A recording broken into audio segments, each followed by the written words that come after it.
The most important thing for a country is the rule of law, especially in the relation to the military. အားလုံးပဲမင်္ဂလာပါ Myanmar New Media Channel ကနေကြိုဆိုလိုက်ပါတယ်ကျွန်တော်ရဲ့ channel မှာသတင်းထူးသတင်းဦးတွေကိုနေ့စဉ်နဲ့အမျှအစဉ်ဆက်မပြတ်တင်ဆက်ပေးလို့နေပါတယ်အခုလိုမျိုးသတင်းထူးသတင်းဦးတွေကိုအချိန်နဲ့တပြည့်ညီကြည့်ရှုနားဆင်နိုင်ဖို့ကျွန်တော်ရဲ့ channel ကို subscribe လေးနှိပ်ပေးဖို့ပြောချရှင်ပါတယ် Ladies and gentlemen, allow me to greet the international governments and people of the world.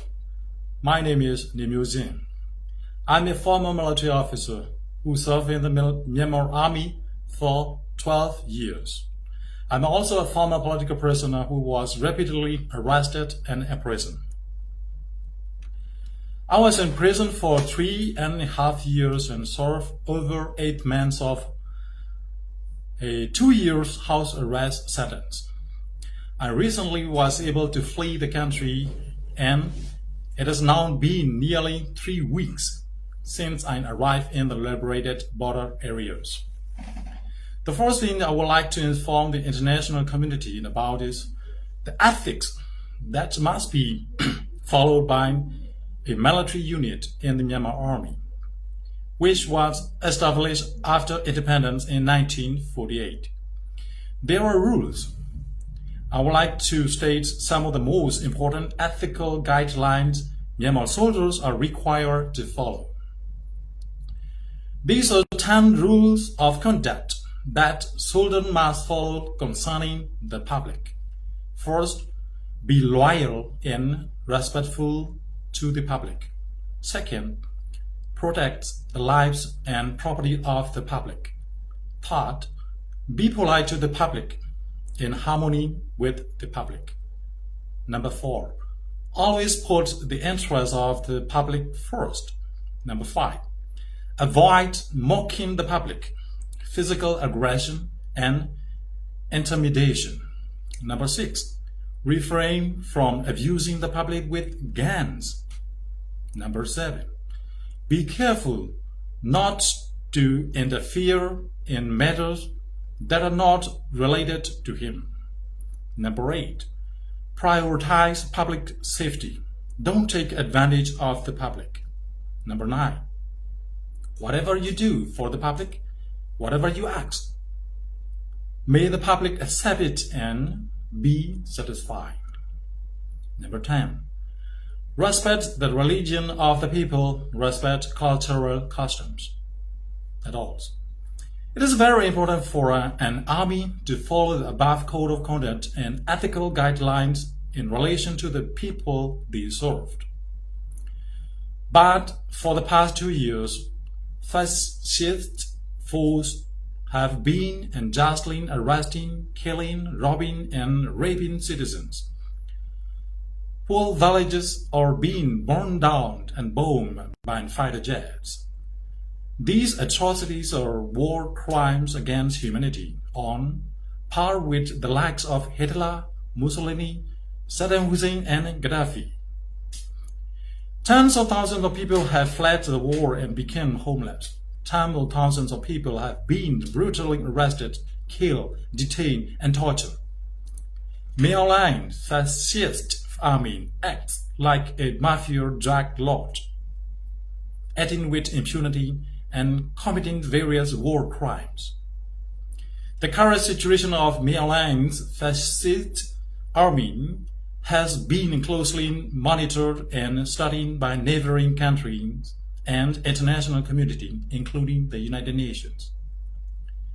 This is also at a time when the countries of the world are taking legal action against the terrorist army, which is rapidly committing many war crimes, including the killing of the Rohingya in December 2022. The United Nations passes Security Council Resolution number 2669, which demanded an end to all forms of violence in Myanmar, and to release all those unjustly detained.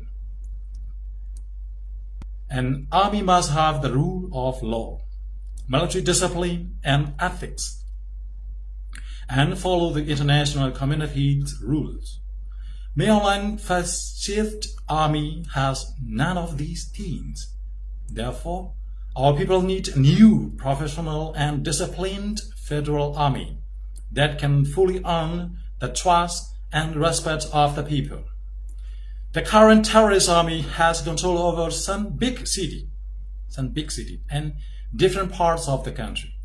They terrorize all the people in their control area through fear, cutting water and electricity supply, and forcing people to pay bribes. But this is not working well. They were trying to build a North Korea-style fascist dictatorship system and regime.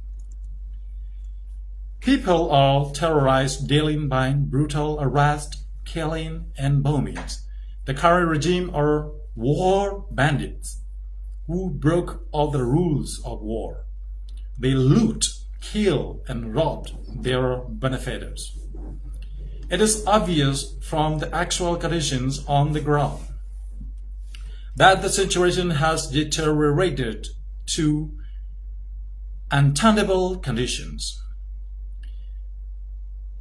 If we look at the situation of Myanmar today, the country has become a failed state because of the fascist and terrorist Myanmar army. With the exception of some areas controlled by the National Unity Government and the People's Defense Forces, the rule of law has almost completely broken down in the country. The National Unity Government is made up of parliamentarians who were officially elected by the people in the 2020 election are internationally recognized. The National Unity Government, the National Unity Consultative Council, local ethnic revolutionary forces, and the Strategic People's Defense Force are all working together in an effort to end the military dictatorship. In addition, they are gradually expanding and reclaiming territory and establishing people-centered public administration mechanisms. In the past few months, the National Unity Government has made clear headway in the realization of the political, administrative, and military objectives, along with the implementation of regional government plans. People's Defense Force battalions for regional defense have also been systematically established and trained in good military practice, with a strong command system that respects the rule of law. However, with no international support, these forces are seriously under-equipped. They urgently require the tools to fight. In order to stop violence and bring stability to the region, which is the desired situation for India and China and Asian countries, the international community must understand that there is no hope for negotiation with Myanmar, who broke the rule of law, the rule of war, and violated the legitimacy of the standing national army, Burma Army. Instead of discussing and negotiating with a criminal group being charged for international war crimes, the international community should work to support the National Unity Government and improve the position of the People's Defense Forces.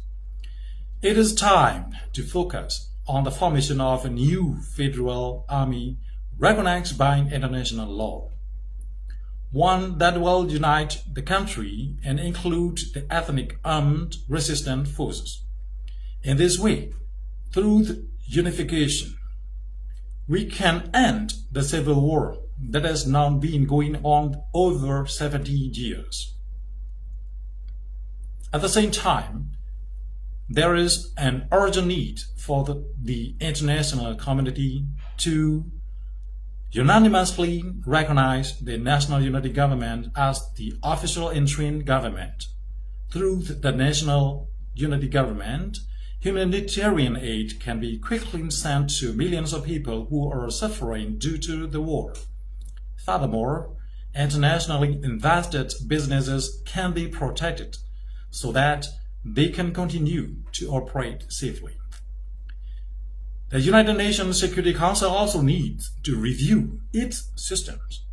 Currently, the veto power of Russia, which is committing war crime against Ukraine, and China, which is supporting Myanmar's fascist leader Myanmar Online, are hindering the support for progressive change in Myanmar.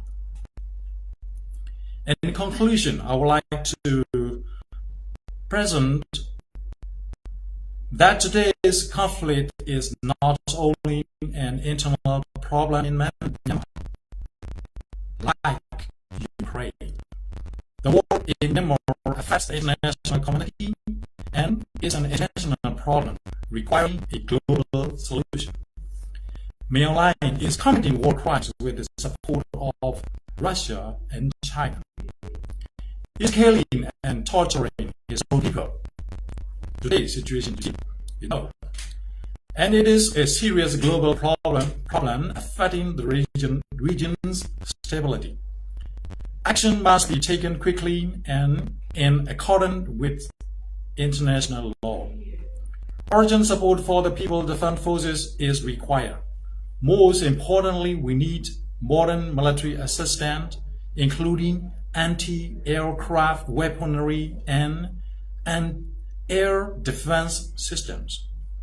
The people need the power and resources to combat the brutal air bombing campaigns of Myanmar.